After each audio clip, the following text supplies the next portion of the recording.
Dear students, today I am going to teach chapter 3 part 2 है chapter motion on time है। Second part का है simple pendulum. First है कि what is the simple pendulum. Simple pendulum किसे कहते हैं? एक प्रकार की डिवाइस है, अरेंजमेंट है, जिसमें if A mass of hung from a fixed point, if इस एक फिक्स्ड पॉइंट है, वो एक मेटल बॉल है। इस मेटल बॉल को हम लोग बॉब कहते हैं, जिसे इस रिजिड सपोर्ट एस से हैंग किया गया है। यह स्ट्रिंग है, इनएक्सटेंसिबल है, जो बढ़ नहीं सकता है न घट सकता है, रिजिड होनी चाहिए। Swing made to swing freely, it always completes one to and fro motion in exactly the same time. जब यह रेस्ट पोजीशन में होती है, यह मेटल बॉब ओ पॉइंट पर रहती है। इस पोजीशन को हम लोग कहेंगे मीन पॉइंट कहते हैं। अब इस मेटल बॉब को राइट साइड या लेफ्ट साइड स्लाइटली पुश कर दिया जाए। पुश कर देते हैं, यह जाएगा ओ से ए तक, ए से फिर रिटर्न होकर ओ की आएगी, फिर ओ से बी की ओर आएगी, फिर बी से ओ की। इसी प्रकार से ये स्विंग करते रहती है। इस प्रकार के अरेंजमेंट को हम लोग सिंपल पेंडुलम कहते हैं।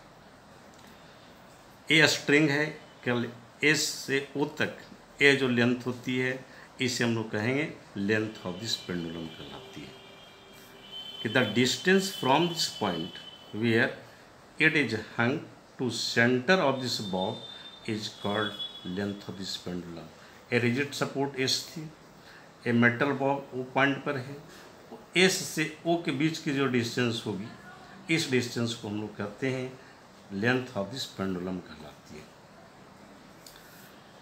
अब पुश करने के बाद यह मेटल बॉल ओ से ए से पुनः ओ, फिर ओ से बी से पुनः ओ, इस प्रकार के क्रम को जो टू एंड फ्रो मोशन जो होती है, इसे हम लोग एक ऑसिलेशन कहते हैं।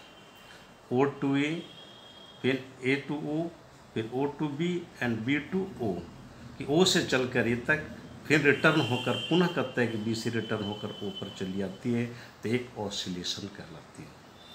And time taken to complete one oscillation, एक ऑसिलेशन करने में जितनी समय लगती है, that is known as time period. इसे हम लोग टाइम पीरियड कहते हैं। This time period of this simple pendulum can be changed by changing the length of this string.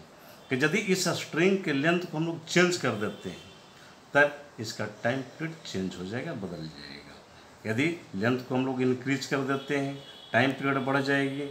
Length को यदि डिक्रीज कर देते हैं, टाइम पीरियड डिक्रीज कर जाती है। इसी प्रिंसिपल के आधार पर हम लोग पेंडुलम क्लॉक बनाते हैं। Where oscillation of pendulum controls the movement of this hands of this clock. इसी ऑसिलेशन के आधार पर उसके क्लॉक के जो हैंड होते हैं, उसको कंट्रोल करती है। Next, mechanical wrist watch. Mechanical wrist watch में एक पेंडुलम नहीं होती है, उसमें एक बैलेंस व्हील होती है। Wheel instead of the pendulum, pendulum के स्थान पर उसमें हम लोग व्हील का इस्तेमाल करते हैं, जो पेंडुलम का ही वर्क करती है। Which serve the same purpose, इसी पर्पस पर इस्तेमाल करते हैं। नेक्स्ट वॉच का इस्तेमाल करते हैं इलेक्ट्रॉनिक वॉच। इलेक्ट्रॉनिक वॉच इस पेंडुलम के प्रिंसिपल पर बेस्ड नहीं है, और डिफरेंट करता है प्रिंसिपल पर बेस्ड है। These watches have the crystal of substance, उसमें क्रिस्टल होते हैं, किसी भी सब्सटेंस के क्रिस्टल होते हैं। इस क्रिस्टल का हम लोग क्वार्ट्स कहते हैं। क्वार्ट्स का कहता है क्वालिटी है, क्राइटेरिया है। Which can vibrate very fast and very precise rate, बहुत फास्ट मूव करती है, और फिक्स टाइम में कहता है कि मैक्सिमम प्रिसाइज रेट से कहता है वर्क करती है। और टाइम पीरियड मेजर करने के लिए एक क्वार्ट्ज क्लॉक जो होती है, वेस्ट कहता है कि है, जो सबसे एक्यूरेट कहता है कि टाइम हमको मेजर करते देती है। इसी के आधार पर हम लोग नेक्स्ट पार्ट है स्पीड। ऐसे हम लोग जनरली देखते हैं कि व्हीकल जो मूव करती है, जिसमें कार भी है, एरोप्लेन भी है, ट्रेन है, इस आधार पर देखते हैं कि different different vehicles same distance को कहता है कि डिफरेंट डिफरेंट टाइम में कवर कर लेती है। इसका अर्थ होती है कि वो स्पीड उसका क्या है। तो distance covered by a moving object in unit time that is known as the speed. Unit time that means किसी भी व्हीकल के स्पीड को हम लोग मेजर करते हैं तो यूनिट टाइम लेते हैं। यूनिट टाइम में हो सकता है कि 1 मिनट हो सकता है, 1 सेकंड हो सकती है, 1 आवर हो सकती है, और इस यूनिट टाइम में जो मैक्सिमम करता है कि जो कवर करती है that is known as speed. So standard unit of this speed is equal to metre per second. इसको हम यूनिट को हम लोग स्टैंडर्ड मीटर पर सेकेंड लेते हैं। Speed is equal to definition according to the definition distance traveled by a moving body that is known as the speed in unit time, that is a speed is equal to distance by time। जैसे हम लोग D by T भी करते हैं, D से हो गया distance, T से हो गया टाइम। डिस्टेंस का यूनिट क्या होती है? मीटर है। टाइम का यूनिट क्या है? सेकंड है। So S I unit of the speed is metre per second. अब किसी भी व्हीकल को हम लोग स्पीड को मेजर जो करते हैं जिस इंस्ट्रूमेंट के द्वारा करते हैं that is known as speedometer. So measure the speed of this moving vehicle that is known as speedometer and distance covered by this moving body that is known as odometer. कि odometer जो indicate करती है उस vehicle के द्वारा कितने distance cover की गई है। अब इसी के आधार पर हम लोग निकालते हैं कि distance time graph for uniform motion. कि यदि व्हीकल या कोई भी बॉडी यूनिफॉर्म मोशन में मूव करती है तो उसका डिस्टेंस टाइम ग्राफ किस प्रकार का होगा। तो first we know that what is uniform motion.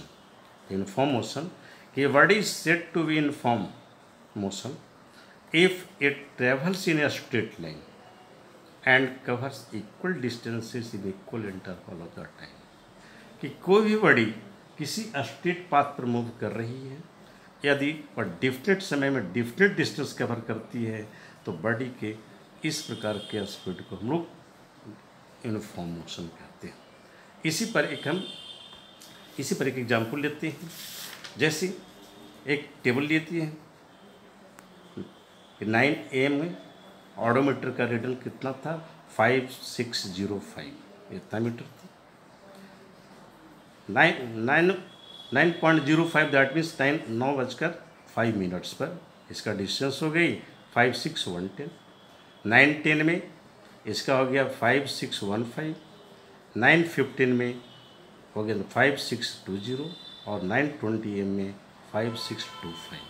इस प्रकार से देखते हैं कि स्टार्टिंग पॉइंट कितनी थी? 9 AM अर्थात रेस्ट पोजीशन में है, अर्थात डिस्टेंस 0 होगी। 5 मिनट्स में कितना डिस्टेंस कवर किया? तो 10 - 5 = 5 मीटर का। फिर 15 - 10 10 मीटर का। फिर 20 - 5 = 15 मीटर्स का। एंड 25 से 5 को माइनस किए तो 20 मीटर का। इस प्रकार से करता है कि डिफरेंट टाइम में 5, 10, 15, 20 इसी पर एक ग्राफ ड्रॉ करते हैं। टाइम एक्सिस को हम लोग एक्स एक्सिस के द्वारा रिप्रेजेंट करते हैं और ये वाई एक्सिस है, इसको हम लोग डिस्टेंस के द्वारा मेजर करते हैं। इसे हम लोग स्टार्टिंग पॉइंट को that is known as origin, इसे हम लोग लिखते हैं 9 AM, ये हो गया 9.5 M, 9:10 AM, 9:15 M, 9:20 M और डिस्टेंस को हम 5 मीटर, 10 मीटर, 15 मीटर, 20 मीटर के इंटरवल पर ले लेते हैं। तो इस टेबल से 9 o'clock में कितनी थी? स्टार्टिंग थी अर्थात 0, अर्थात रेस्ट पोजीशन में है।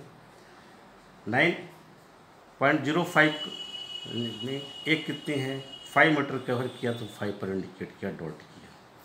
फिर 10 में कितना हो गई? फिर 10 पर इंडिकेशन दी। 15 में कितना गया? 15 मीटर कवर किया, 15 पर डॉट लाइन दिए। फिर कहता है कि 20 में कितना गया? या डी पर गया, 20 पर गया। इस प्रकार से डॉट लाइन दे देते हैं। ये सारे डॉट लाइन को इस ओरिजिन से हम इंडिकेट कर देते हैं। ओरिजिन से इंडिकेट करने के बाद ये देखते हैं कि this is a straight line. So for a uniform motion distance time graph of a body is a straight line. Uniform motion में यदि बॉडी मूव कर रही है तो उसका डिस्टेंस टाइम ग्राफ एक स्ट्रेट लाइन को इंडिकेट करती है. Next, non uniform motion. What is non uniform motion? A body is said to be in non uniform motion if the speed or direction of this body does not remains constant. कि कोई भी body किसी straight path पर जब move कर रही है तो डिफिनेट समय में वह डिफरेंट यदि कहता है कि डिस्टेंस को कवर करती है तो इस प्रकार के कहता है कि मोशन को हम लोग नॉन यूनिफॉर्म मोशन करते हैं. इसी पर पुनः एक टेबल लेते हैं. 9 o'clock में 5630 थी, 9.05 में 5632, 9:10 में कहता है 5635, 9:15 में 5636 और 9:20 में 3640. इस प्रकार से डिफरेंट टाइम इंटरवल के द्वारा इसके द्वारा डिस्टेंस कवर की जाती है. 0 स्टार्टिंग थी, रेस्ट पोजीशन में थी, फिर 2 मीटर, नेक्स्ट फिर 5 मीटर, फिर 6 मीटर, फिर 10 मीटर. फिर इस पर भी एक ग्राफ ड्रॉ करते हैं. फिर टाइम एक्सिस को हम लोग एक्स एक्सिस पर रिप्रेजेंट किए और डिस्टेंस को कहता है कि वाई एक्सिस पर रिप्रेजेंट किए. तो 9 o'clock में रेस्ट पोजीशन में थी, 9.5 में कहता है कितना डिस्टेंस है, ये 2 मीटर का है तो 2 पर इंडिकेट किया. फिर कितना है, 9:10 में 5 है तो 9:10 पर यह 5 को इंडिकेट किए. फिर 15 में कितना है, 6 तो 6 पर इंडिकेट किए. फिर कहता है कि लास्टली है कहता है 10 मीटर, फिर 10 मीटर पर इंडिकेट किया.